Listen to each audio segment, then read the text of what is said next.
हम ऐसन खेलनी खेल कि राउर सब गणित भइल फेल। सास का मुंह है काला, बहू का बोल बाला।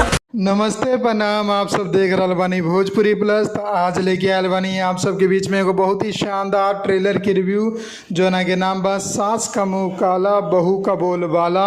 और एंटरटेनमेंट रंगीला यूट्यूब चैनल पर ई ट्रेलर आप लोगन के देखे की मिली जो ना में काजल राघवानी, गौरव झा और भी अनेकों कलाकार आप लोगन के देखे की मिली है।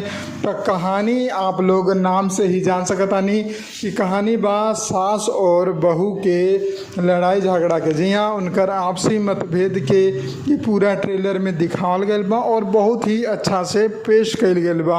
आप सब जब ट्रेलर देखम तो आप लोगन के समझ आई कि बहू के घर से निकाल दिया गया बा और काहे खातिर निकाल गया बा कि पैसा ना मिलल बा दहेज में, वो चलते। लेकिन बहू भी बड़ी ढीठ आ जाली ज़बरदस्ती घर में और सास और बहू के बीच में शर्त लागेला कि 15 दिन के भीतर न तो सास बहू के घर से निकाली न तो सास आपन मुंह काला करके घर से निकल जाई। और तब होला बहुत ही ज़्यादा नोक झोंक, दोनों के बीच में ड्रामा, टोना टोटका, एकरा अलावा भी और भी बहुत सारा ड्रामा जो ना के बारे में घर के मर्द सब रहेला अनजान, लेकिन बहू और सास मचा देवेली धमाल।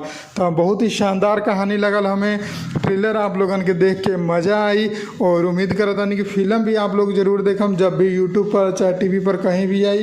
तो आप लोगन के अगर हमारी रिव्यू पसंद आयल बा तो वीडियो के लाइक कर दी, ज़्यादा से ज़्यादा शेयर कर दी। ऐसा नहीं रिव्यू देखे खातिर चैनल के सब्सक्राइब कर दी। हम मिलम एगो नया वीडियो में नया रिव्यू के साथ। तब तक खातिर जय हिंद, जय भोजपुरी, प्रणाम।